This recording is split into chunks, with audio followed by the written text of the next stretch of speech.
कितना कितना कमा लेते हैं? हमारी तो कोई फिक्स कमाई नहीं है, क्योंकि हमारी कोई कंपनी या बिजनेस नहीं है। कोई चढ़ा जाता है, हमारे पास करोड़ों सनातनियों का प्यार, लाखों करोड़ों लोगों की दुआएं, हजारों संतों का आशीर्वाद, इतनी कोई हमारी हिसाब कमाई किताब तो रखता होगा ना कि कितना पैसा आया, जितने सनातनी उतनी कमाई, हिसाब आप लगाओ।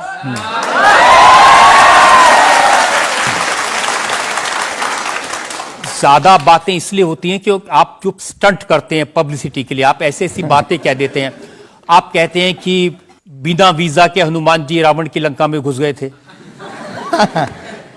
ये जो मॉडर्न युवान भाई बहन है, इनको लंका प्रवेश के बारे में बताएंगे तो इनको ये लगता है कि ये घिसी पिटी बातें इनके दादा परदादा बताते रहे, ये बेचारे ऊब गए। इनको कुछ ऐसा चाहिए कि उस अध्यात्म से कनेक्ट हो पाए। और जैसे रावण ने मुझसे फोन पे बात की। हाँ, बिल्कुल, हम वही बोलने ही वाले थे। लगता है आज हमारी शक्ति आपके पास पहुंच गई।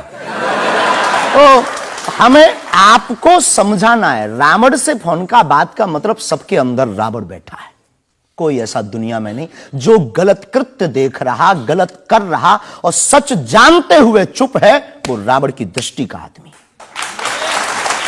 तो हनुमान जी लंका गए, इसको इन युवानों को कैसे जोड़े? इन्हें तो वीजा, पासपोर्ट, फॉरेनर ये शब्द पता है। तो इनसे कनेक्ट करने के लिए हमारा अध्यात्म इतना विशाल और इतना अथाह है कि उसमें कुछ भी आप डाल दो वो आप सोच रहे हैं कि आपको अध्यात्म पता है, इनको नहीं पता।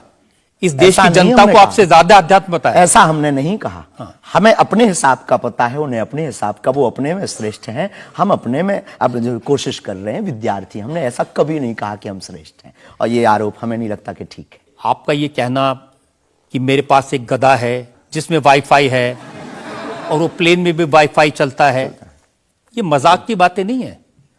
लोगों की दृष्टि से, भावनात्मक दृष्टि से देखा जाए तो ये बहुत गहरा विषय है। मजाक की दृष्टि से अगर कोई देखेगा तो देखो, जाकी रही भावना जैसी प्रभु मूलत देखी तिन तैसी। भगवान की कोई लीला को सिर्फ रास लीला को उठाते हैं, लेकिन हम तो महाभारत भी उठाते हैं। तो अपनी अपनी दृष्टि है, हम ये मजाक में नहीं कहते। हम उनको बताना चाहते हैं कि हमारे देवी देवताओं से जो हमारे इष्ट की परंपरा की जो निशानी है वो अगर नजदीक रहे, गुरु की निशानी अगर नजदीक रहे, माता पिता की बातों की निशानी नजदीक रहे, तो बेटा कभी गलती नहीं करेगा, वो चार चांद लगाता रहेगा। शास्त्री जी, इसको कहते हैं आप अंधों के शहर में आईना बेचने की कोशिश कर रहे हैं। ऐसा हमारा भाव नहीं है, अपितु हमारा भाव यह है कि उस केवल वाईफाई को हम बताते नहीं, उसकी महिमा भी बताते हैं, और दरबार में आने वाले लोगों को उसकी महिमा का अनुभव भी कराते हैं। तो फिर वो जो बात मजाक की है ना, वो फिर अध्यात्म, आस्था, ईश्वर से जुड़ करके नास्तिक भी आस्तिक बन जाता है। देखिए, आपको भोले भाले लोगों को बताना चाहिए कि भाई ये मैं मजाक में कह रहा हूं, विनोद हम कहते हैं, और ये मैं असल में बहुत बार बोलते हैं विनोद हम कर रहे हैं, हम बहुत बार बोलते हैं। अब कोई हमारे विनोद को सीरियस ले ले तो वो उसका निजी अनुभव है। तो अब मैं लोगों को बता दूं कि एक बार बगैर टिकट पकड़े गए थे आप रेलवे में। हाँ, ये तो बताना चाहिए, बिल्कुल पकड़े गए थे। लेकिन ये भी बताइए कि हम टीटी से ही 1100 रुपया लेकर आए थे। उसी टीटी से लेकर आए थे, और जिस वाईफाई की आपने चर्चा की उसी वाईफाई की दम पर उसके बाप का नाम बताकर लेकर आए थे। इसी तरह की बातें कह के ऐसे दिखाते हैं जैसे चमत्कार कर दिया, जैसे मेरे ऊपर हनुमान जी की बहुत कृपा हो गई, मैं भविष्यवक्ता हूं, और फिर जो भोले भाले लोग हैं वो प्रभावित हो जाते हैं। हमने कभी एक नहीं दावा किया कि हम चमत्कारी हैं। आज भी आपकी अदालत में हम कहते हैं कि हम कोई चमत्कारी नहीं है, हम कोई ईश्वर नहीं है, हम कोई महात्मा नहीं है, हम एक आम इंसान हैं।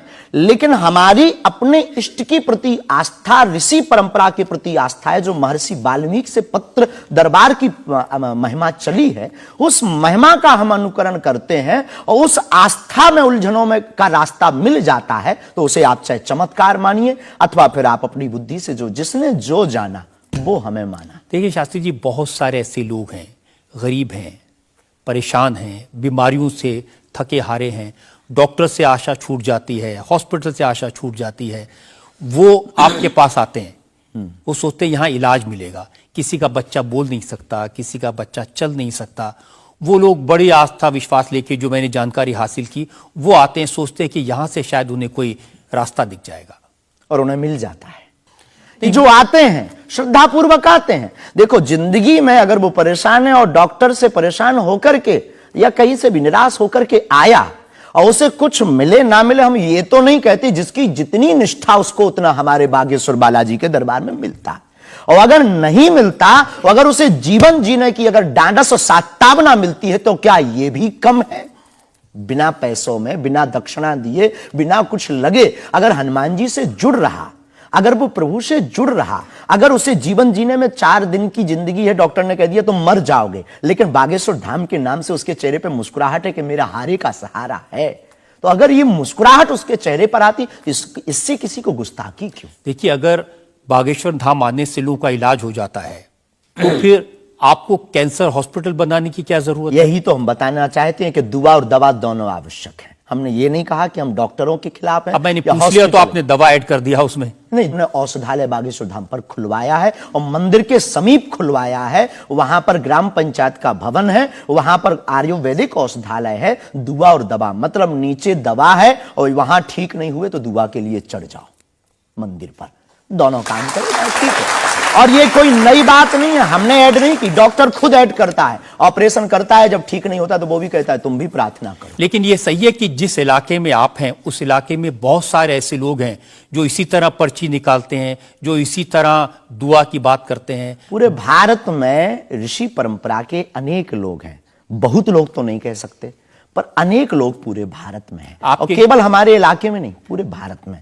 हमारे इलाके में बागेश्वर बालाजी की महिमा और दादा गुरुजी के पास दरबार से, कृपा से बहुत से महापुरुष और भी। मैं बताता हूं, एक लवलेश नाम के गुरुजी हैं, 20 साल की उम्र है, और वो भी इसी तरह से पर्ची निकालते हैं। हम कभी ऐसे मिले नहीं, इस भाव से हमारा कभी मिलना नहीं हुआ, और इस विषय पर उनका निज मत हो हम कह नहीं सकते, ईश्वर जाने। नहीं, मत तो पता नहीं, उनके ऊपर रेप का इल्जाम है और वो जेल में है, कह नहीं सकते। तो उस एरिया में ऐसे और भी बहुत सारे लोग हैं। अभी हम अर्जी लगाने के हिसाब से घूमे नहीं हैं। आप कहो तो इस बार जाकर के घूमेंगे कितने लोग हैं। अभी तो हमें एक पता है, छतरपुर जिले में एक गढ़ा गांव है, वहां बागेश्वर धाम है, वहां सदगुरु सन्यासी बाबा से परंपरा चली दरबार की, आप भी आइए। ये बात सही है कि देश में बहुत सारे ऐसे लोग हैं जो कहते हैं हमारे पास सिद्धि है।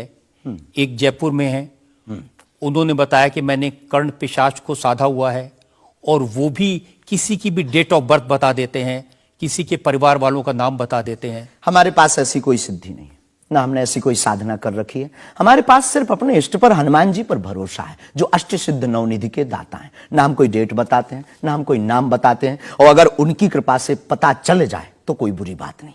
जनता से जो लोग सवाल पूछना चाहते हैं, आमतौर पर क्या होता है कि संत का नाम आते ही हमारे माइंड में एक इमेज बनती है कि दाढ़ी होगी, बहुत ही जो उनकी वेशभूषा होगी बहुत ही सिंपल और सरल होगी, लेकिन आपकी वेशभूषा देख के, टोपी देख के लगता है एकदम कलरफुल रहता है।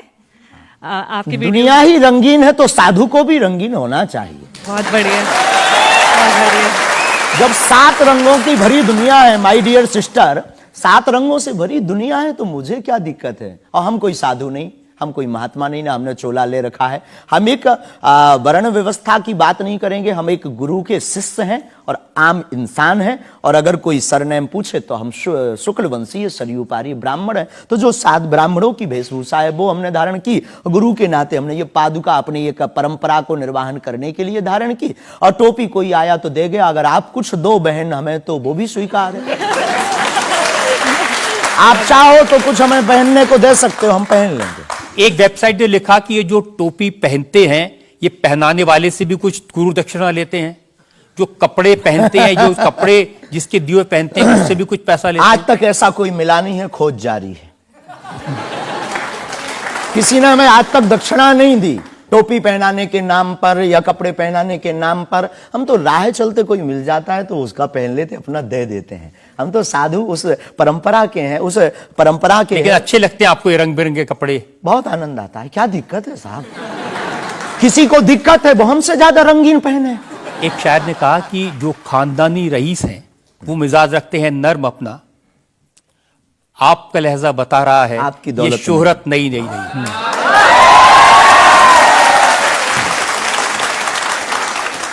लोगों को लगता है, हमें लगता है कि हमारे जीवन में न हमें धन प्रिय है, न मान प्रिय है, न सम्मान प्रिय है, हमें हनुमान प्रिय है। और हमने जब से जन्म लिया तब से हम धनवान हैं, क्योंकि हमारे हनुमान है। और दुनिया का प्रत्येक हनुमान भक्त धनवान है जिसके जीवन में हनुमान है। अब वो निर्धन है इस दुनिया में जिसके जीवन में भगवान नहीं, वो निर्धन है। और अगर बाप हनुमान हो और धनवान हनुमान हो और उनका भक्त अगर रंगीन ना हो, पीला लाल ना हो, जब हनुमान जी लाल देह लाली से हो सकता तो लाल पगड़ी क्यों नहीं हो सकती? ये मुझे पता चल गया है कि आप इसी तरह की डायलॉग बाजी करके ही इतने पॉपुलर हुए हैं